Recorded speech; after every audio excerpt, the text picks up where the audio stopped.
Ah, no, se ve la llamada. Y ahí va. Sí, sí, el Meet. El Meet.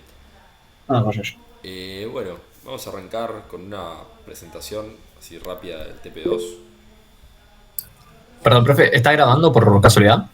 Sí, sí, estoy grabando con OBS. Ah, perfecto. Listo. Ah, no, no lo podía decir el nombre. Bueno, TP2, Junctional Programming, eh, es un juego de palabras. Detalles del trabajo. Analizar el problema planteado correctamente, diseñar una solución utilizando correctamente los conceptos de programación funcional y seguir las buenas prácticas de programación. Bueno, esto es un poco todo lo mismo. Los grupos de trabajo es un trabajo grupal, de grupos con el mismo grupo con el que vienen trabajando. O bueno, si tienen alguna cuestión ahí con los grupos, se pueden acercar y lo podemos resolver. Eh, Se va a realizar en escala 3 el trabajo, como venimos trabajando con escala 3. Eh, Se contará con 3 semanas completas para llevar a cabo el desarrollo del TP. No cuenta con entregas parciales, como el TP anterior, sino que es una sola entrega. Pero bueno, porque es un TP mucho más corto y no va a tener mayores problemas. Esto es lo mismo. Tiene que ser un repositorio. Pueden usar, no sé cómo se organizaron, pueden usar uno nuevo o el mismo, si es que trabajan en ramas distintas. Y bueno, la fecha de entrega es el 12 del 11 a las 23:59.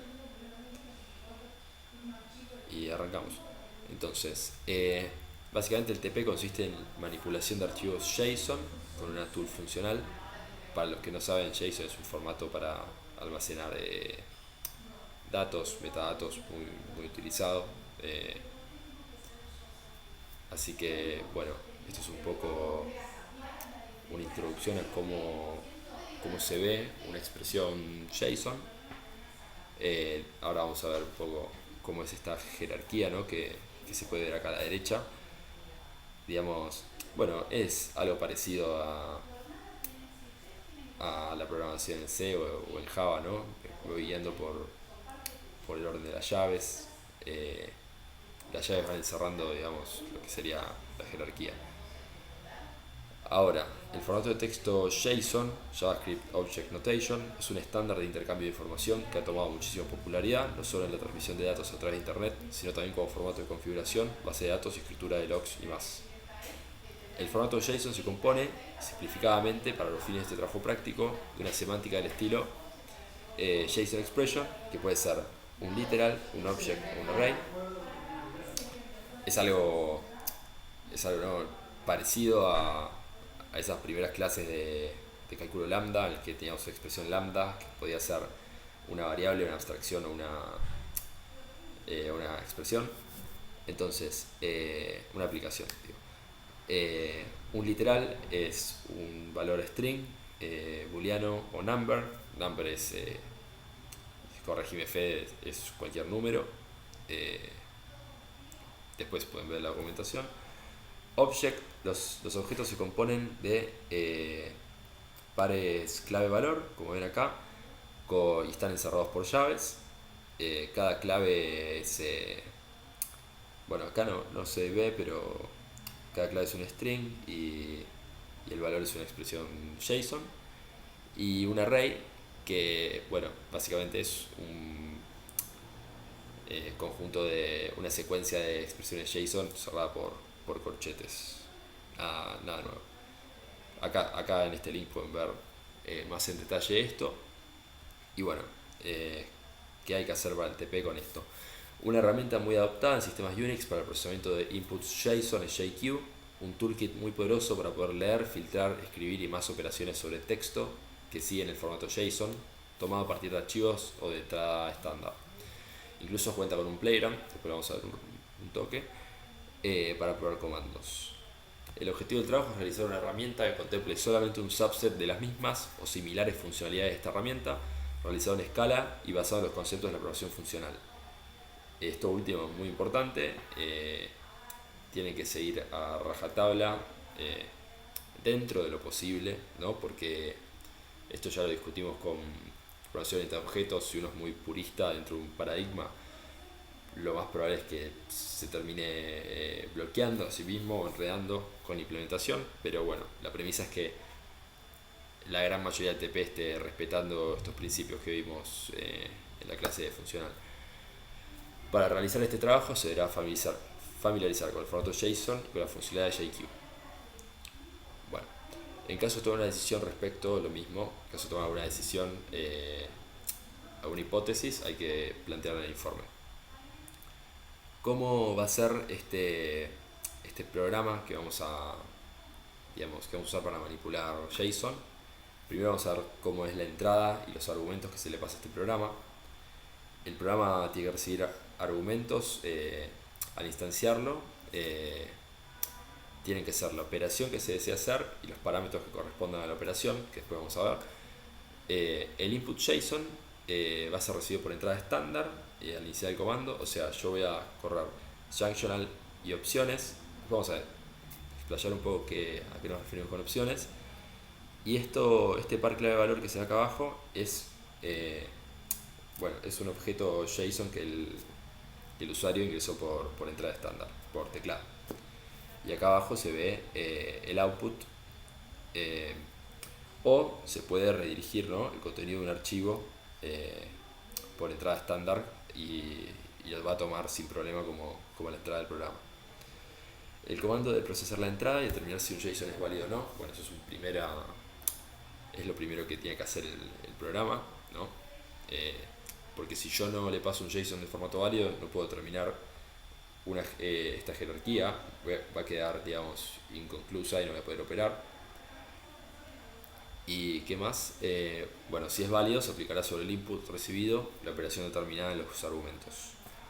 Acá es una aclaración, este output se refiere a standard output, no es una redirección de flujo. Para el que sabe o para el que no sabe, ahora también lo vamos a ver. Se exige que el output se muestre únicamente por salida estándar, ahí va. Si se quisiera, se puede redirigir la salida del programa hacia un archivo con el operador clásico de la shell. Esto no requiere ninguna otra implementación. Ustedes tienen que implementar un programa que reciba argumentos por entrada estándar, por teclado, y que muestre el resultado por terminal, por pantalla.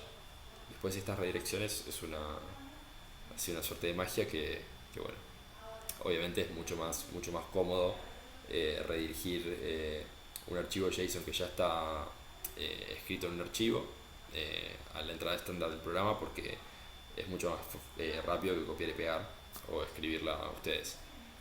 Y bueno, y redirigir un archivo es para guardarlo.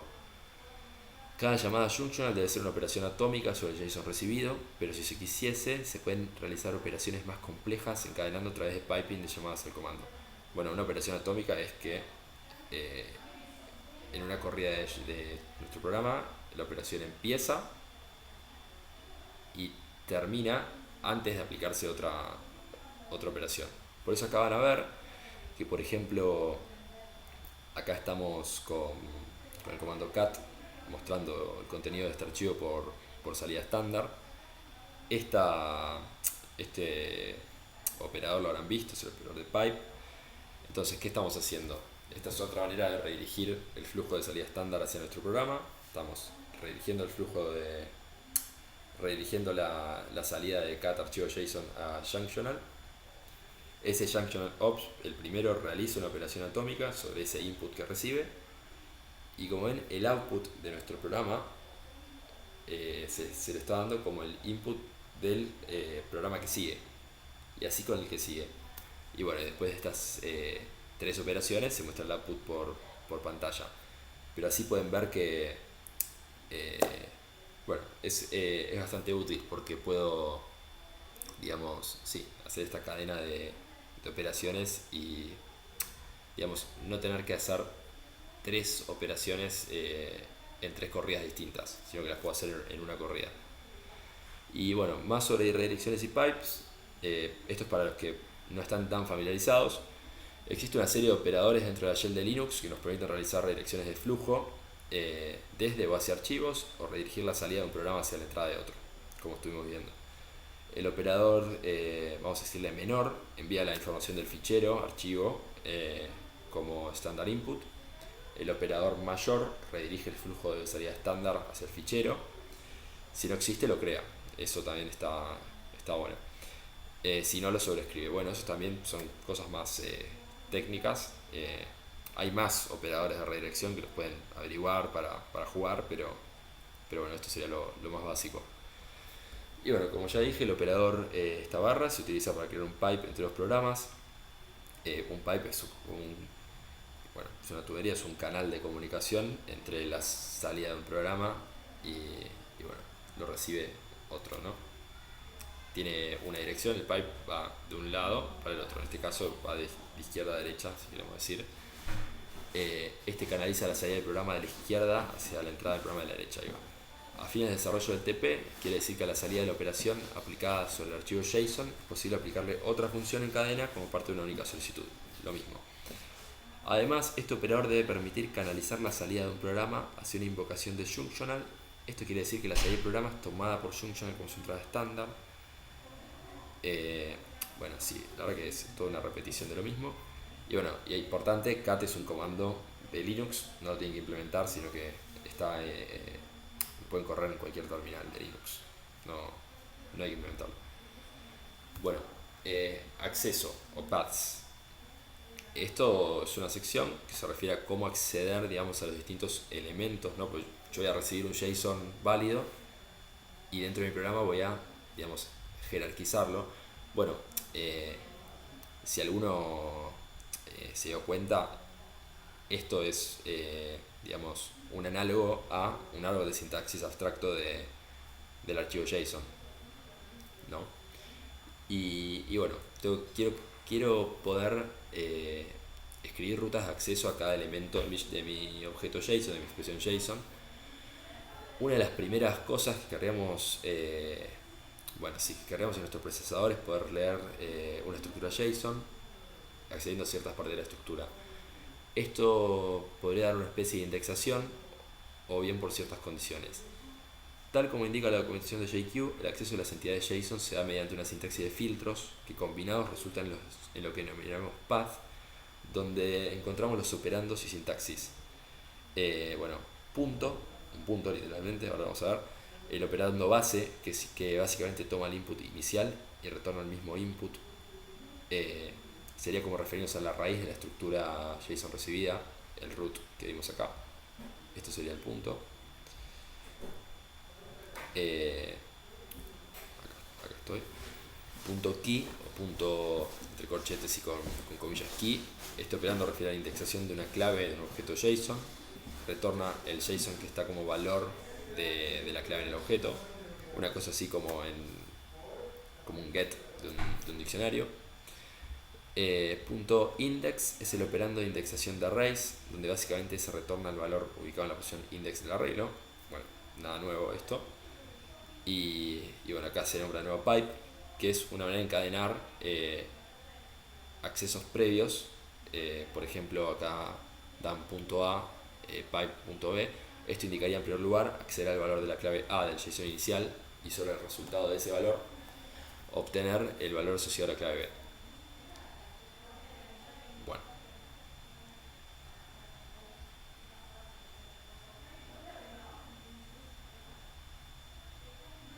Acá vemos unos ejemplos. Este es un primer objeto de input. El path punto me da el objeto entero. El path.foo me da B1 el valor. Punto .var me da B2. En el segundo tenemos un objeto que tiene una primera clave A con un array y una clave B con otro objeto.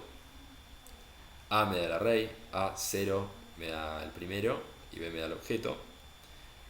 Punto B.C me da, bueno, el valor de C. Y punto B, claro, bueno, acá está el pipe, tiene que lograrse lo mismo, digamos. Porque punto B me va a devolver esto que tenemos acá. Y eso lo voy a, digamos, redirigir hacia este otro filtro que me va a dar que va a filtrar de nuevo ese resultado. Bueno, acá es un poco todo de lo mismo. ¿Alguna pregunta hasta ahora?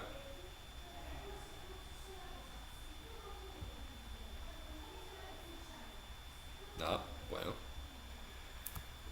Operaciones. Entonces, la idea del trabajo es sumar la mayor cantidad de operaciones posibles. Las identificadas como más útiles por una primera versión de la herramienta son las siguientes, clasificadas por categoría. Cada operación tiene una dificultad estimada por los docentes, que está marcada con una determinada cantidad de estrellas a su lado, que van del 1 al 3, siendo 3 la mayor dificultad. También han sido marcadas con un signo de exclamación rojo algunas operaciones indispensables, o sea, en otras palabras, obligatorias, tienen que hacer estas operaciones para probar el TP. Y con un signo de picante o un ají, los que son un desafío y por lo tanto son opcionales.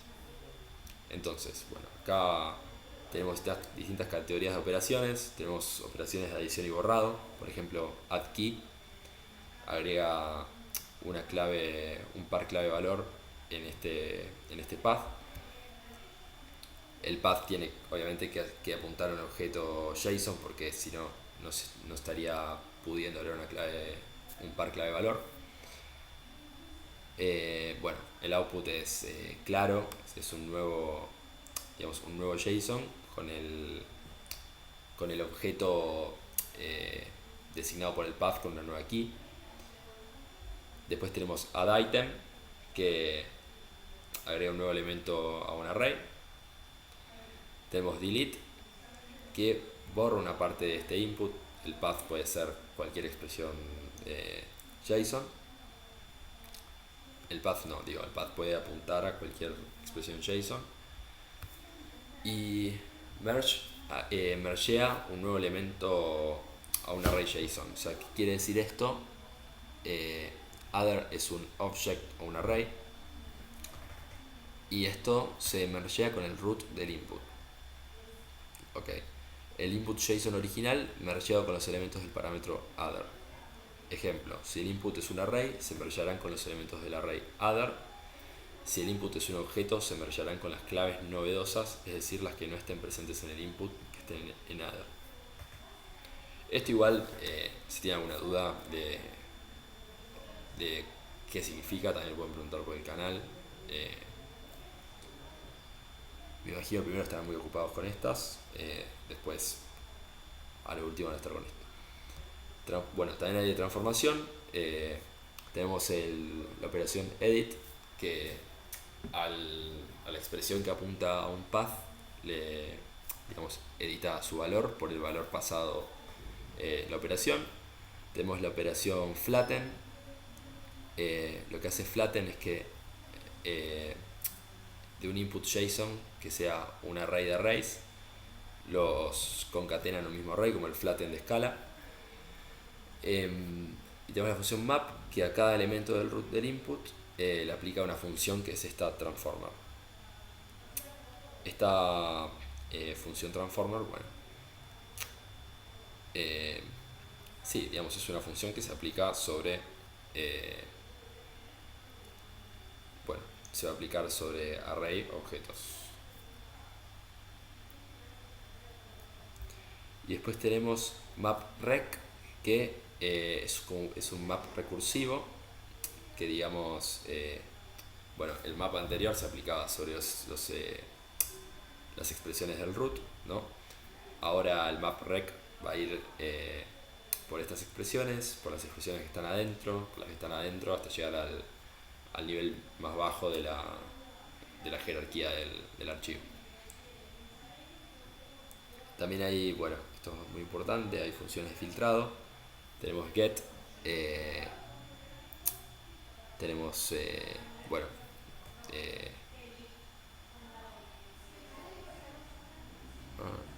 se hayan dicho path. Bueno, el get es básicamente obtener un valor de ese path. Tenemos la función def, que obtiene todos los elementos que están a una cierta profundidad del root. Bueno, esto es interesante. Bueno, igual ya un poco los spoileé. Es un árbol de sintaxis abstracto que se forma. Ustedes por materias anteriores ya deben saber cómo, digamos, recorrer los niveles de un árbol. Y tenemos la función select que actúa como un filter quedándose con los elementos del root del input JSON que cumplan con la condición de la función pasada. Bueno, también hay otras, estas otras tres están en categoría de otros. Tenemos existKey, que esto recibe un input de tipo objeto y devuelve true si a nivel root existe la clave.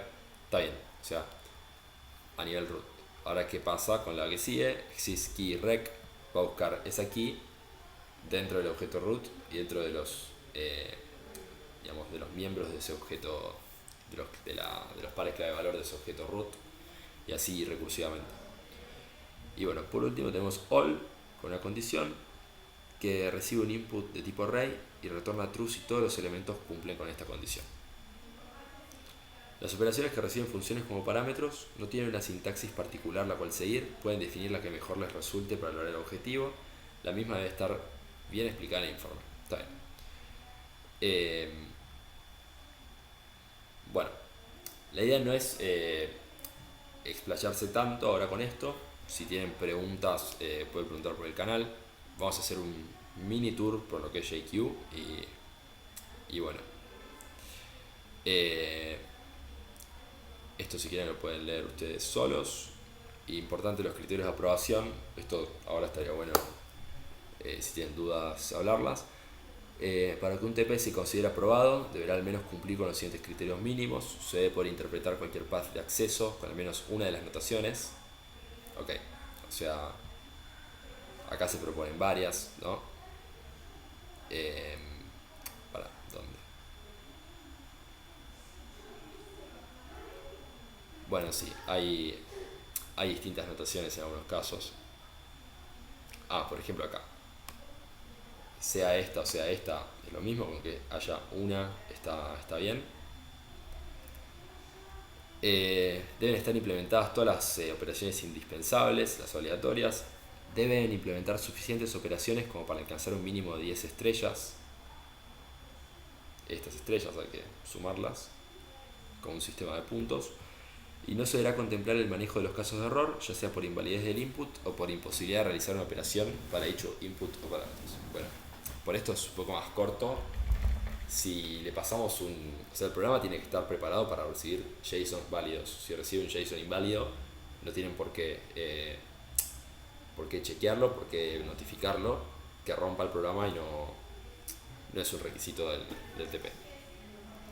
Bueno, para la promoción se deberá alcanzar un mínimo de 3 estrellas acumuladas entre las operaciones implementadas y se deben validar errores causados por paths no válidos para el input JSON recibidos.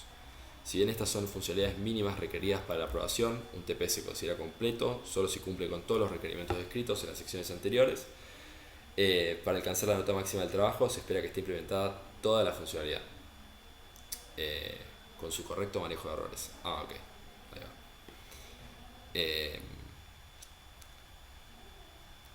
Digamos, si ustedes van a implementar validaciones para chequear, por ejemplo, el input, no debería ser muy complicado hacer manejo de errores.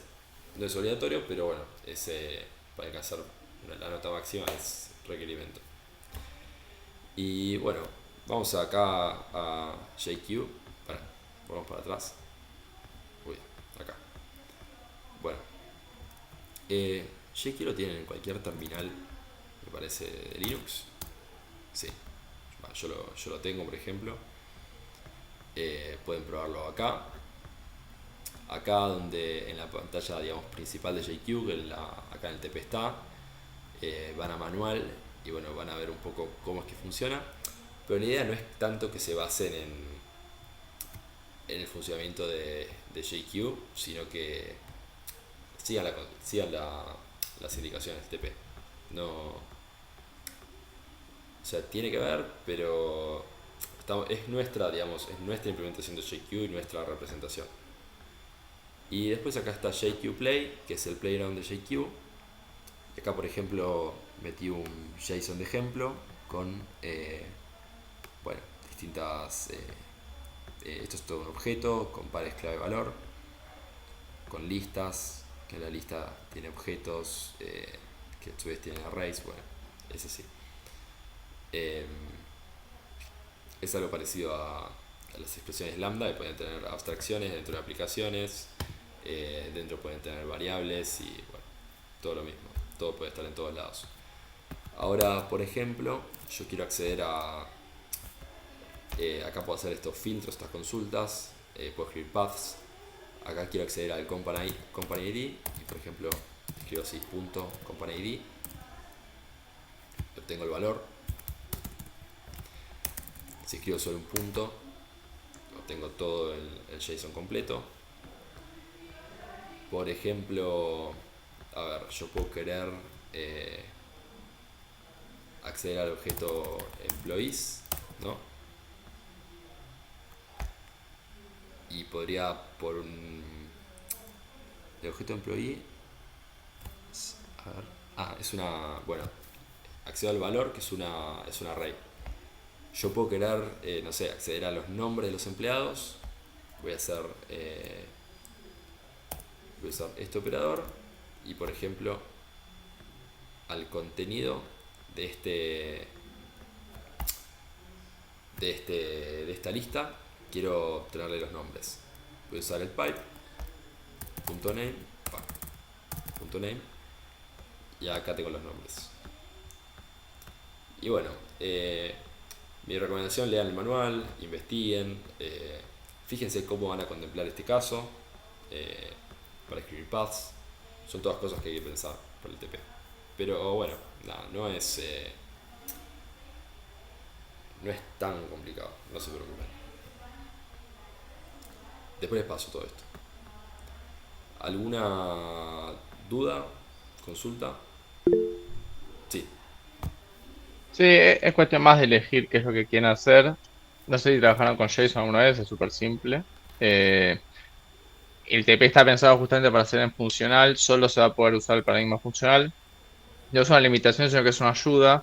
Van a ver que les es bastante más sencillo solo en Scala que si lo hubieran hecho en Java, por ejemplo.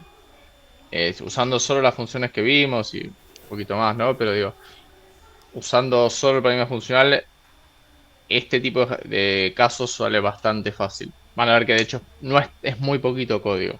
Comparado al TP1 va a ser quizás menos del 10%. Sí. Sí, es poco código, pero bueno, también se va a estar evaluando la correcta modularización y cómo, bueno, cómo van, digamos, reutilizando distintas partes del TP. Pues si vieron, hay muchas partes que son similares. Sí. ¿Alguien levantó la mano? Tenemos restricciones para el uso de ciertas librerías. Si quieren usar librerías tienen que preguntar por el Slack. Ok, ahí va. Sí, sinceramente no creo que tengan que hacerlo. Lo que sí, bueno, tener cuidado de si usan estructuras de datos o estructuras de datos inmutables y no mutables. Eso es, bueno, sería no seguir el paradigma funcional. Más que nada tener cuidado, no sé, de importar por accidente alguna estructura de datos de Java, que se puede, pero Scala eh, corre sobre la JVM, y puede restar puntos por algo que es muy tonto. Bueno, le voy a meter pata. A ver. Seguimos con, bueno, lo que venía hablando, una práctica así rápida de modularización en escala. Vamos a hablar de packages y de classes. Y bueno, arrancamos. Bueno, ya saben que es un paquete. Los paquetes en escala son definidos en la parte superior de un archivo, punto escala, como ven acá. Uy, no, atrás. Como ven ahí que dice package users. Una convención es nombrar el package al igual que el directorio que lo contiene, pero Scala es agnóstico del file layout. Acá pueden ver que mi package se llama users, pero dentro de mi file layout se llama my users el directorio. No pasa nada. Después, bueno, sí, por lo tanto puedo definir paquetes dentro de un mismo paquete también, sin necesidad de verse esto reflejado en directorios. Es como si tuviese un sistema de directorios virtual y no, digamos, que este no esté reflejado eh, en el fileo. Ahora notarán que tienen que nombrarse en minúscula. Eso es... Scala tiene unos temas con el casing de algunas cosas. Esto es todo en minúscula. Imports. Bueno, las cláusulas de import son necesarias para acceder a miembros de un package. Como ya lo sabrán, classes, traits, funciones no son necesarias para acceder a los miembros del mismo package. Bueno, esto también va a depender a veces de los accesos que se le dan a los distintos miembros. La principal diferencia con los imports de Java es que se pueden usar en cualquier parte del código. Entonces, bueno, en el primer caso vemos un import. La sintaxis es bastante parecida a cualquier otro lenguaje que haya usado. Import users asterisco, importo todo dentro de users excepto lo que es given, que no lo vamos a ver, pero y bueno, y no lo van a usar, entonces olvídense. Si hacemos users.users, importamos la clase user, users. Y bueno, y varios miembros, importamos esos miembros seleccionados, y también podemos renombrar un miembro que importamos como en cualquier otro lenguaje. Y después en el segundo caso vemos que se hace un import como inline dentro de la función. Esto se puede en Scala, es bastante loco. No sé, la verdad que no, ahora no me acuerdo muy bien qué implica en términos de eficiencia de compilación tener un import así inline. Bueno, Scala también tiene clases. Como hablamos en la clase de Scala es multiparadigma, soporta el paradigma funcional, también soporta el paradigma orientado a objetos. A esta altura sabemos lo que es una clase, no voy a explayarme sobre eso. Pero en Scala las clases contienen métodos, valores, atributos, traits, classes y objects. Bueno, una clase puede contener otra clase. Se definen con la primera letra en mayúscula y se invocan como una función. También se puede invocar como new y la clase, pero no es necesario. Ahora, los constructores,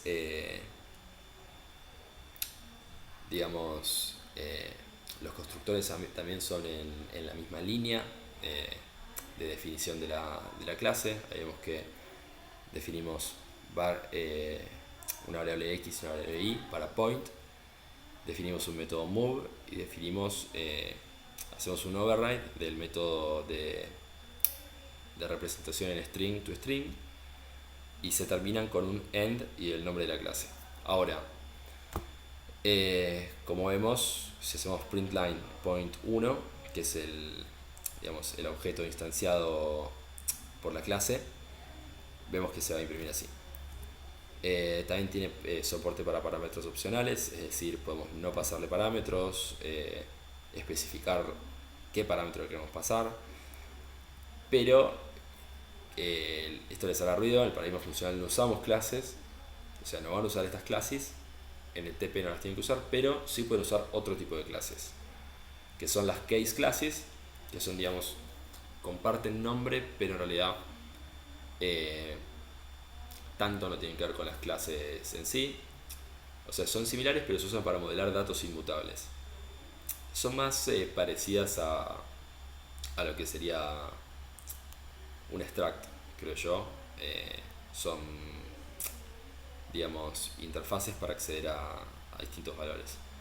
Necesitan un prefijo case class, un identificador, es un nombre, y estos parámetros, que por ejemplo acá este case class message tiene sender, que es un string, recipient y body, y así se define un case class. Entonces yo tranquilamente puedo acceder a este parámetro sender e imprimirlo. Y bueno, abajo también vemos que tratamos de redefinir este sender y no nos deja, no compila, porque son inmutables. Acá vemos cómo se comparan por parámetros, o sea, los tres parámetros tienen que coincidir, y cómo se copian con el método .copy. Bueno, nada, esto si termina acá, es muy corto. Ustedes van a tener que usar van a tener que hacer uso de packages en el TP, van a tener que hacer uso de case classes. Ahora vamos a ver rápido un ejemplo. ¿Están viendo mi IntelliJ? Sí, sí. Sí, ok. Bueno, este es un ejemplo de un intérprete de... sí, como si fuera un intérprete de una calculadora polaca inversa en escala. No sé si a veces usar una calculadora polaca inversa, la que se ponen primero los números y después el operador. Acá, a ver, ¿qué vamos a ver? Lo importante que vamos a ver es la estructura. Vamos a achicar.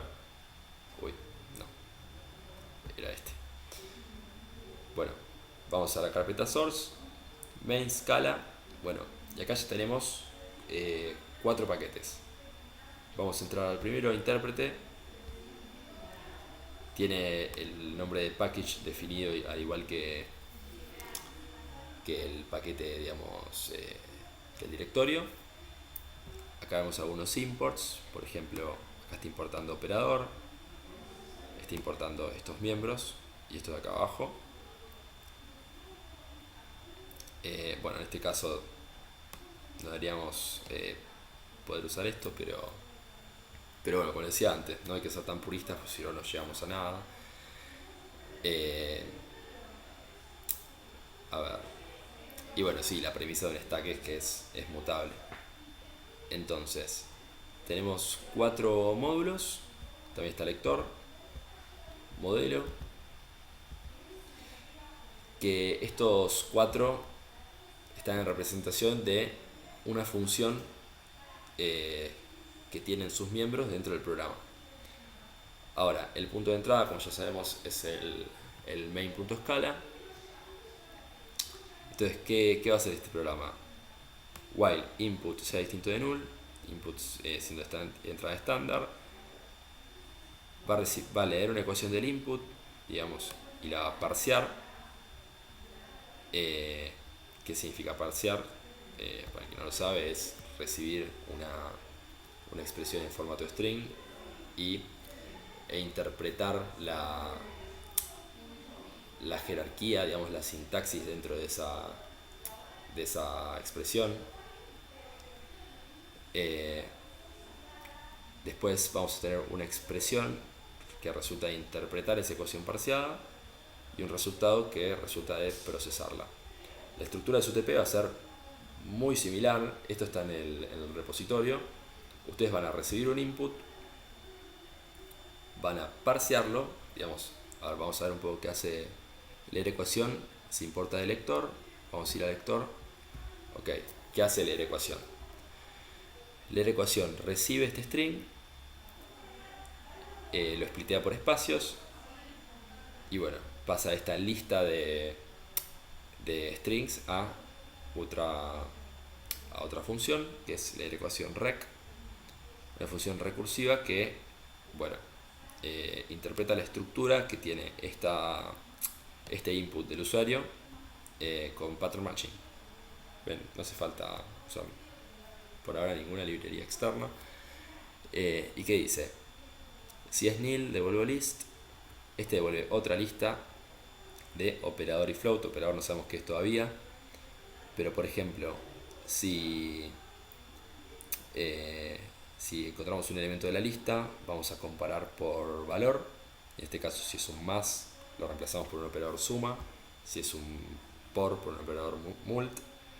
Si es un al cuadrado por un operador cuadrado. Si es un square root por un operador raíz. Bueno, ¿qué son estos operadores? Se le llama... Realmente a esto se le llama tokens, que son, digamos, miembros que representan a un, digamos, sí, a un operador dentro de esta jerarquía, a un elemento. Está bien, y acá si no pasa nada, estos strings que serán números, ¿no? Pues si no son ni más ni por, ni al cuadrado ni raíz cuadrada van a ser números, porque es lo que soporta esta calculadora, se van a pasar a float. Bueno, y ahora veamos qué es un operador que está definido acá. Como les dije, acá tenemos un enum operador que son estos tokens. Eh, y bueno, ¿qué hacemos con esta, digamos, este módulo nos va a devolver la ecuación parciada en una lista de tokens, digamos. Ahora volvemos al main, expresión es el resultado de interpretar esta lista de tokens, interpretar ecuación viene de intérprete, intérprete, está bien, acá, este archivo. Entonces, recibo interpretar ecuación, le voy a pasar un stack, porque, bueno, a ver, si alguno no lo sabe, acá ya está corriendo cómo hago una suma de dos números con una calculadora polaca inversa. Si hago, no sé, 2 más 5 es 2, 5 y más, el resultado 7. Si es 4 por 9 es 4, 9 y por 36. Y bueno, va a tener que interpretar ese input. A ver, entonces, acá más o menos lo mismo, hace de nuevo pattern matching de la lista. Y bueno, acá tiene toda una lógica que el intérprete va a ser, bueno, este módulo que de esta lista de tokens la va a dividir en cierta lógica, ¿no? Pues una lista tiene una profundidad nula, digamos. Lo que va a hacer esta función es darle esta profundidad a la expresión que está representada por esa lista de tokens. Es decir, qué contiene qué. Por ejemplo, no sé, para hacerles una pregunta, ¿cuál sería un token para parsear JSON de lo que vimos? ¿Qué podría ser?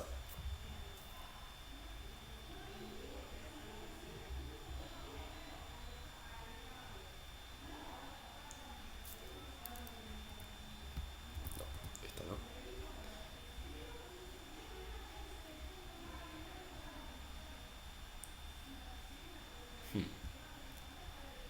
No sé, a ver, vamos a la consigna. Tenemos, por ejemplo, yo voy a recibir literalmente esto como un string. ¿Cómo para parsear eso? ¿Qué tokens puedo querer, digamos, crear para interpretar eso? Tengo que poder representar una llave, una comilla, el nombre de algo, ¿no? Los dos puntos, la coma, todas estas cosas, todos estos elementos tienen, o sea, representan algo en la jerarquía del JSON. Eso es a lo que van a tener que prestar atención. Nada, porque la expresión no es lo mismo sin que estén ellos. Pero bueno, como las expresiones JSON, como vimos, pueden ser bastante profundas, van a tener que hacer esto recursivamente, esta interpretación.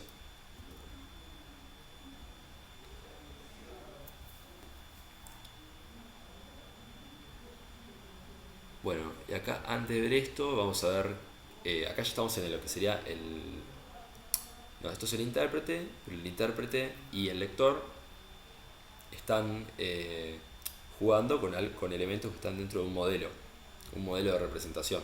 Ya vimos que operador son tokens. Acá en expresión vamos a ver case classes. Me faltó lo de esto, trait.